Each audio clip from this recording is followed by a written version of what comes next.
Y dice en Zacarías 12:10, y derramaré sobre la casa de David y sobre los moradores de Jerusalén espíritu de gracia y de oración, y mirarán a mí a quien traspasaron, y llorarán como se llora por hijo unigénito, afligiéndose por el como quien se aflige por el primogénito.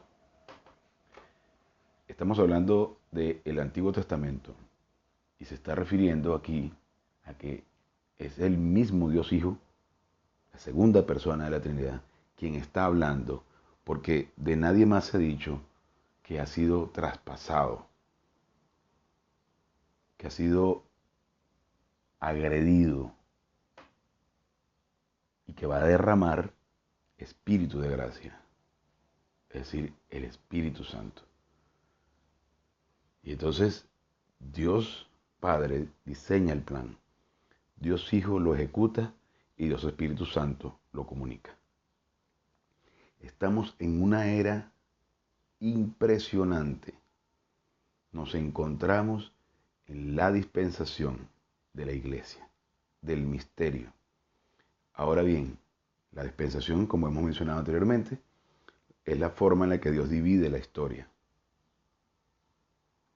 La dispensación del Edén, la dispensación adámica, la dispensación de Israel, la dispensación de la unión hipostática, que fueron los 33 años de Cristo en la tierra, la dispensación de la iglesia, que es esta en la que nos encontramos, la dispensación de la tribulación, la dispensación del milenio. Esas son las dispensaciones de la forma en la que Dios divide la historia.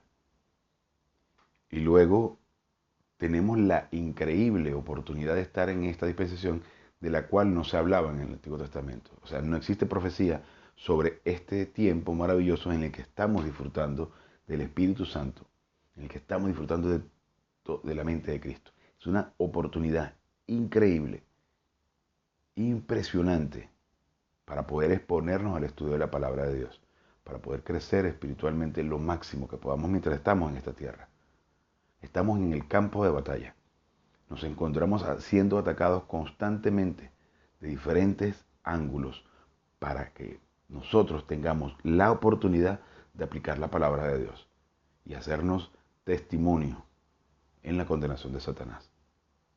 Podemos vivir como unos perfectos fracasados como cristianos. No dejamos de ser hijos, pero podemos vivir en esta tierra siendo unos totales fracasados, preocupándonos, llenándonos de angustia, de miedo, de lástima personal. La lástima personal corroe el alma. La lástima personal hace que el individuo ponga sus ojos en él en lugar de ponerlos en el verdadero, grande e importante, que es Cristo. La lástima personal es una tragedia. Hay gente que puede vivir arrinconado como un perro lamiéndose las heridas. En lugar de eso, tenemos la oportunidad maravillosa de poder aplicar la palabra de Dios a fin de podamos entender el increíble poder que se nos ha entregado y estar concentrados en la persona única del universo. Dios que se hizo hombre para morir por nosotros en la cruz, a fin de que podamos utilizar este maravilloso poder. ¿Y cómo podemos hacer uso de ese poder? Bueno, citando nuestros pecados, alimentarnos de la palabra de Dios. Y en la medida que nosotros vamos en ese proceso de crecimiento, podemos entonces habitar siendo controlados por el Espíritu. Estar en esta tierra siendo nuestros propios sacerdotes, representándonos ante Dios con nuestro sumo sacerdote, que es Jesucristo, para que precisamente podamos tener una relación íntima con nuestro Padre, así como Cristo la tuvo. Y a pesar de estar en esta terrible circunstancia que es la vida diaria, poder vivir en máxima felicidad, a pesar de toda la tragedia que podría significar las enfermedades, los problemas económicos, los problemas emocionales, y un pare de contar enorme. Entonces, es la maravillosa oportunidad que tenemos de utilizar las armas, las herramientas que Dios nos ha dado para que podamos entender el maravilloso plan. Pero es un fenómeno espiritual. Y como todo fenómeno espiritual, como todo lo que tiene que ver con la palabra de Dios, debe ser manejado con precisión. Debe ser manejado con verdad, con la precisión de la palabra de Dios. Y para eso es necesario que entonces citemos nuestro pecado para poder sentarnos en la mesa del banquete a disfrutar del alimento espiritual. Coman y beban. ¿Y por qué Cristo nos decía que coman y beban? Porque comer y beber no tiene mérito. No existe tal cosa como un mérito por comer o beber. Es simplemente sentarse a disfrutar. Entonces lo único que hace falta es la disposición de cada uno de nosotros para sentarnos ante la mesa del banquete con las manos lavadas, dispuestos a disfrutar del alimento espiritual. Y nos dice en primera de Juan 1.9, sí, es un condicional, a lo mejor sí, a lo mejor no, depende de nuestra voluntad. En nuestra libertad de decidir si citamos nuestros pecados. Y citar es homologueo, se refiere a citar un caso legal. En el caso de que nosotros citamos decir, Dios Padre, este es mi pecado, pero recuerda que lo vaciaste en tu Hijo Jesús, en quien tienes complacencia.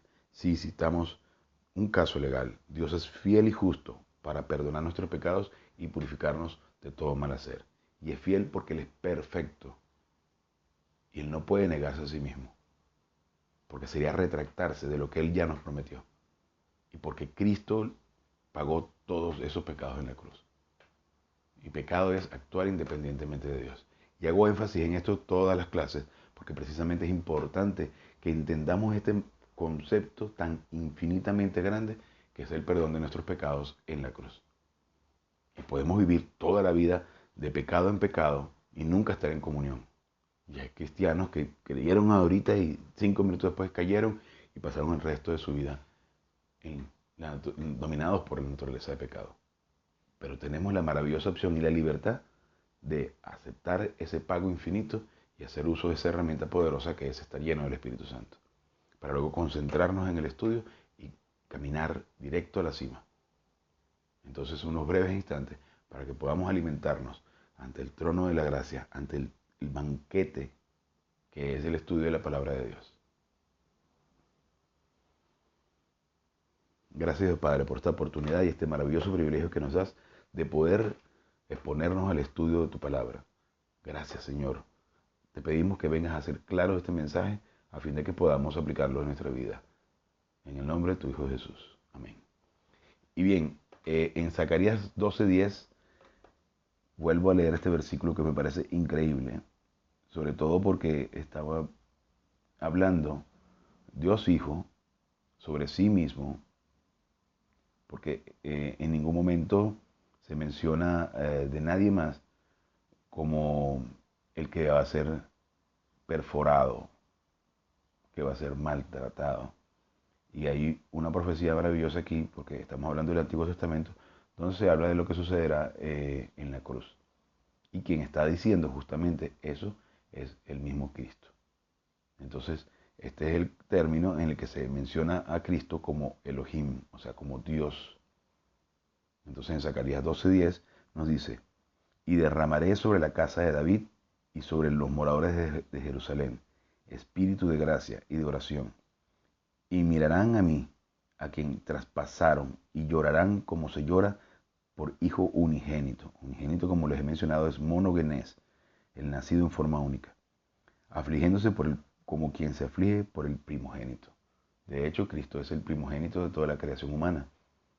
Entonces, es importante que veamos la realidad de lo que nos está hablando la palabra de Dios. Justamente nos está mencionando que Cristo es Elohim también. O sea, es Dios. ¿Y por qué hago tanto énfasis en la deidad de Cristo? Es importante que entendamos la magnitud de lo que tenemos frente a nuestros ojos. Porque hay quienes lo niegan. Hay quienes olvidan que Cristo es la manifestación visible del pensamiento de Dios. Él es Dios. De manera que cuando entendemos este concepto, entendemos por qué razón nuestra salvación es imposible de perder. Y cuando entendemos que es imposible de perder, entonces nos sentimos seguros que no debemos ser lo que sentimos, debemos ser lo que pensamos. Ahora, las emociones están en nuestro cuerpo para responder a Dios, responder a la información, tener la capacidad de apreciar. No es tan mal emocionarse. A mí me emociona cada vez que estudio porque siento que esto es increíble. Ahora, nosotros debemos responder no a nuestras emociones, sino a nuestro pensamiento. Nuestras emociones deben estar subyugadas, sometidas a nuestro pensamiento, porque las emociones están en la carne, pero el espíritu es una cosa aparte. El espíritu es el que debe manejar nuestro comportamiento. Entonces, cuando entendemos este maravilloso regalo que significa que Dios Hijo o Dios se vino a ser hombre para morir por nosotros en la cruz, entonces podemos entender que no existe forma alguna de poder perder nuestra salvación. Entonces podemos dar sobre esa base, dar pasos firmes al avance, al crecimiento, al estudio de la palabra de Dios para crecer espiritualmente y de esa forma encaminarnos a la cima y disfrutar del increíble privilegio de ser hijos de Dios. Porque mucha gente puede saber que es hijo de Dios, pero se quedan ahí y no entienden y no progresan, no avanzan. Entonces, parte de la misión de Satanás es justamente evitar el crecimiento espiritual. Primero, que el no creyente no venga a creer en Cristo. Por eso crea el montón de religiones. Y luego, una vez el creyente, venga a ser distorsionada toda la información para que no alcance el crecimiento espiritual. Pero tenemos ese maravilloso privilegio de que una vez que entendemos todo esto, de la deidad de Cristo, entonces podemos entender efectivamente que Él no puede negarse a sí mismo. Y entonces nos brinda la oportunidad de con todo el conocimiento alcanzar el máximo crecimiento espiritual. Entonces, esta es la base, el entender la gracia, el entender el regalo maravilloso que Dios nos ha dado. Entonces, continuando, nos dice luego en Jeremías 23:5. Bien, 23:5. He aquí que vienen días, dice Jehová, en que levantaré a David renuevo justo, y reinará como rey, el cual será dichoso y hará juicio y justicia en la tierra. Cuando se menciona aquí, quien está hablando Jehová, está hablando Dios Hijo, o sea, Elohim, y dice que levantará a David. Obviamente no será a David, no se mencionaba a sí mismo como el Dios que será encarnado, porque no había venido todavía a la tierra, y se menciona a David como heredero, como que Cristo va a ser el heredero de David. Y vamos a entender más adelante, yo sé que a veces puede ser un poco engorroso explicarlo incluso. Entonces, quizás más difícil es poder entenderlo. Pero Cristo es el heredero de la casa de David, de la promesa que Dios le hizo a David. Ahora, no será David como tal el que reinará por toda la eternidad, es Cristo. Entonces, este versículo lo que viene justamente a demostrar que Cristo está hablando de él como deidad, como Dios Hijo. Y entonces también nos dice, bueno, en Isaías 9:17, vamos a ver.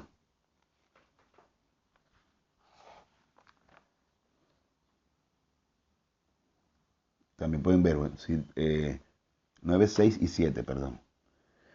Bien, también se menciona que es el otro nombre que se le da a Cristo, es el Hijo de Dios.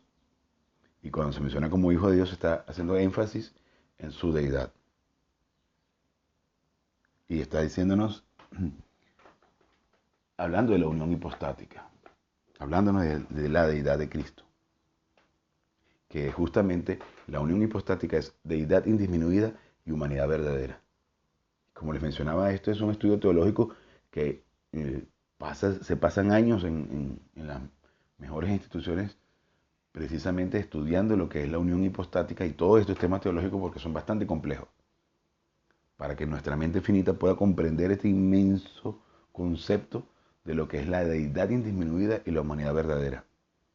Y cuando Cristo se mencionaba como Hijo de Dios, estaba mencionando que Él era uno con el Padre, de cara a cara, igual, de igual a igual.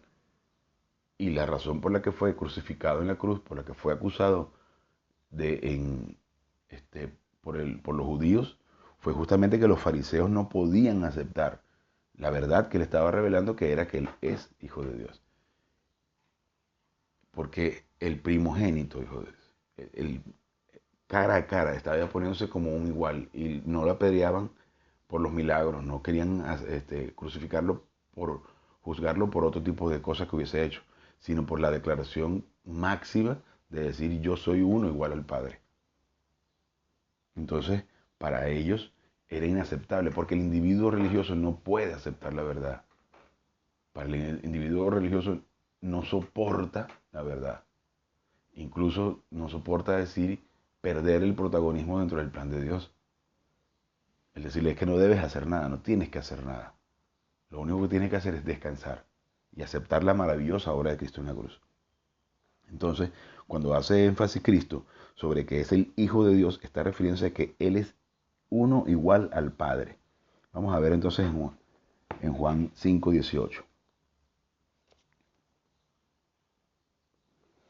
Por esto los judíos aún más procuraban matarle, porque no solo quebrantaba el día de reposo, porque estaba haciendo milagros y ellos obviamente estaban eh, furiosos porque Cristo hiciera milagros el día de reposo. O sea, no les importaba realmente si hacía el bien o no, sino que el día de reposo estaba violentando las leyes del judaísmo, violentando las leyes fariseas, que se habían inventado un montón de tonterías.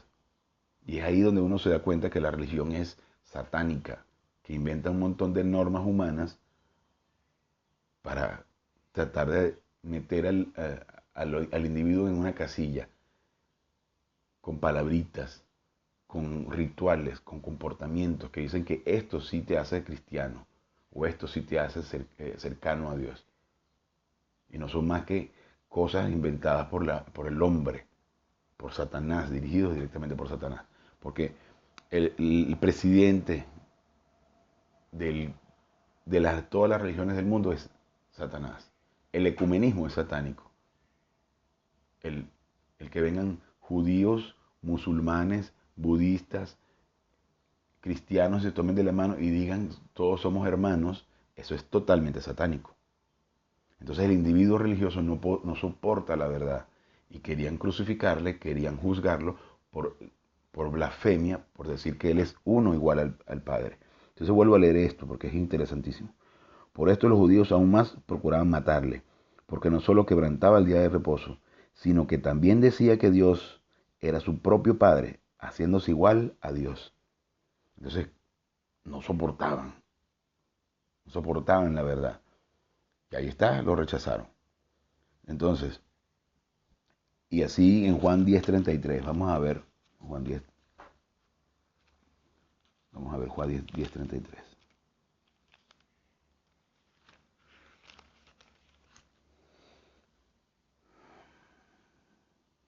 Le respondieron los judíos, diciendo, por buena obra no te apedreamos, sino por la blasfemia, porque tú siendo hombre te haces Dios.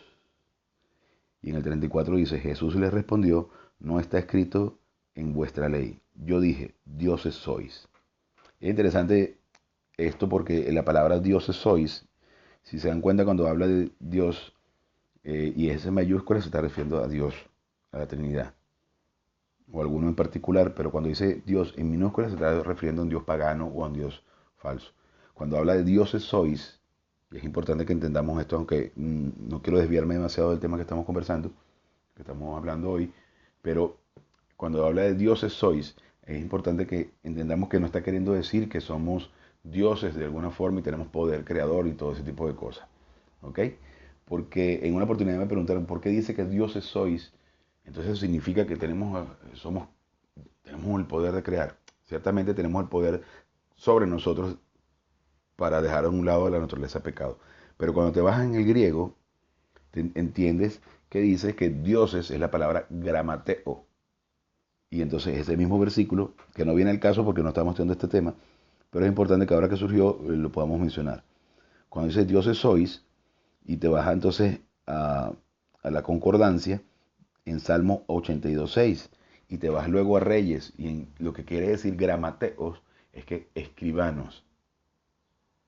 Cuando te vas al Antiguo Testamento te das cuenta que escribanos justamente son aquellos individuos que escribían las leyes, que eran jueces. Es decir, nosotros somos jueces, pero jueces de nosotros mismos.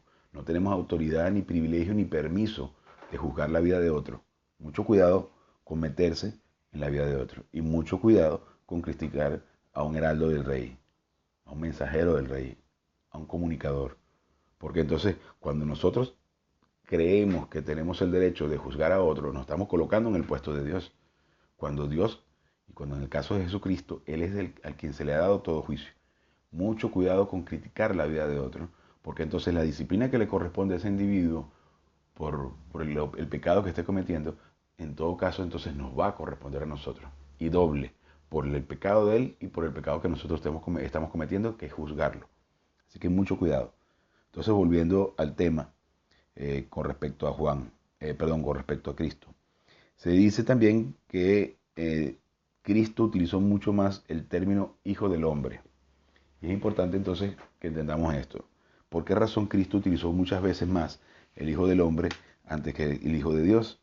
Y es importante porque, fíjese, se menciona 30 veces en Mateo, 15 veces en Marcos, 25 en Lucas, se menciona 12 veces en Juan, una en Hechos y 2 veces en Apocalipsis. Porque aquí se está haciendo énfasis, o Cristo quiso hacer énfasis en el Hijo del Hombre. ¿Por qué razón? Porque para nosotros poder ser salvos, quien tiene que morir en la cruz es un hombre 100%, porque quien pecó fue Cristo, fue Adán. Es decir, que Cristo, siendo el Cordero sin mancha que quita los pecados del mundo, tiene que morir en la cruz como hombre, y es su muerte espiritual, no la física, la que paga los pecados del mundo. Porque no puede ser la sangre simplemente. La sangre es una representación de lo que sería la muerte espiritual en la cruz. Y es muerte espiritual, ¿por qué? Porque cuando vemos que Adán cae, peca y son condenados a salir del Edén, él muere espiritualmente porque luego sigue vivo físicamente. Es la muerte espiritual de Adán la que hace que todo el género humano caiga. Ahora, Cristo viene a nacer de, de mujer, pero no engendrado por hombre. Por eso, cuando ves manifestaciones religiosas de individuos que en Semana Santa se crucifican, queriendo emular el sacrificio de Cristo en la cruz, bien sea por admiración o por como quieran hacerlo, pero es una falsedad, no tiene ningún tipo de validez, porque no, porque tiene naturaleza de pecado y Cristo no tenía naturaleza de pecado. ¿Y por qué tiene que ser inseminado por el Espíritu Santo? Porque precisamente es el hombre quien transmite la naturaleza de pecado. Y tanto José como María son descendientes de la línea de David. Y entonces Cristo viene a ser, María viene a ser inseminada por el Espíritu Santo para que precisamente Cristo no tuviese naturaleza de pecado. Y aunque hay mucho mérito en María por ser precisamente de la casa de David, de la línea de David, descendiente de la línea de David, no existe más allá, más intermediario entre Dios y los hombres que Cristo. Y el Espíritu Santo, que es quien en este momento está en plena acción en la tierra, para que los cristianos tengamos la oportunidad de comunicarnos con Dios, Dios Padre. Pero no existe tal cosa como más intermediarios que Dios y Espíritu Santo ante Dios Padre. No existe tal cosa. Ni existe sacerdotes a los que tengamos que pedirle algún tipo de cosa para que hable con Dios por nosotros. Nosotros somos los que nos representamos a nosotros mismos ante Dios. Entonces, cuando hace énfasis en Dios Hijo, el Hijo del Hombre, está haciendo énfasis en su naturaleza humana, haciendo énfasis que humildemente se está entregando para morir como cordero en la cruz, para representarnos a nosotros, para poder pagar por nosotros. Entonces también otro de los nombres que es dado a Jesucristo es Señor.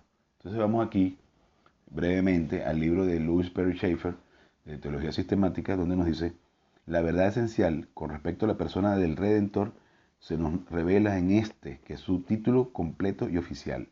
El nombre Señor no es otro que el de Jehová y se refiere a su deidad. El nombre Jesús corresponde a la humanidad y se relaciona con el camino de salvación por medio de su sacrificio salvador.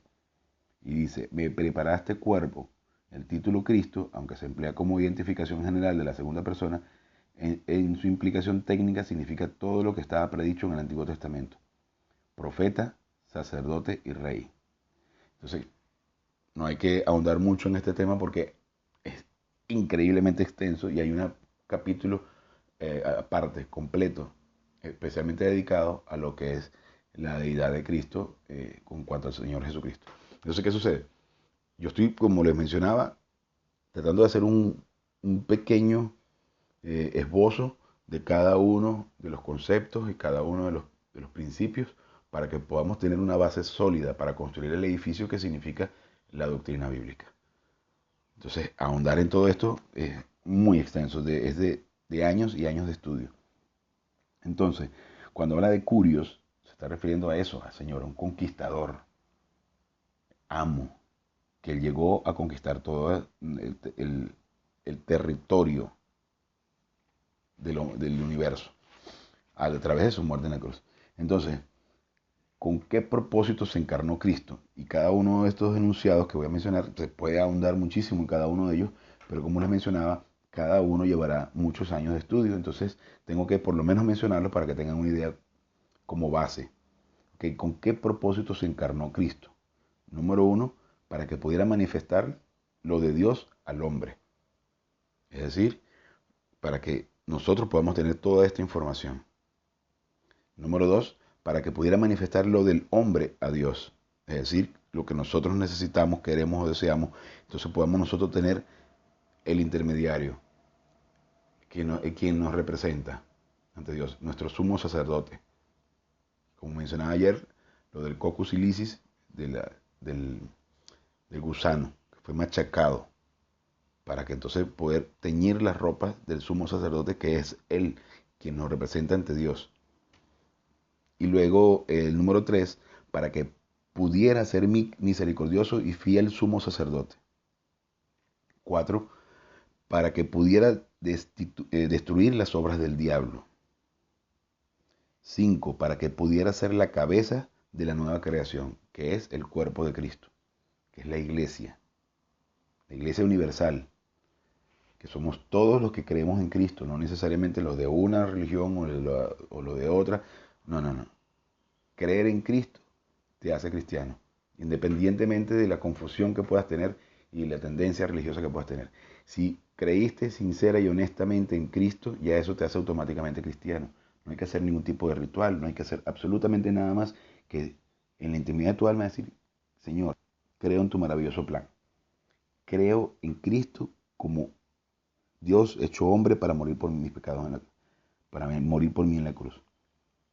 Entonces, es es increíblemente grande, es increíblemente hermoso. 6, para que pudiera sostenerse en el trono, sentarse, perdón, en el trono de David.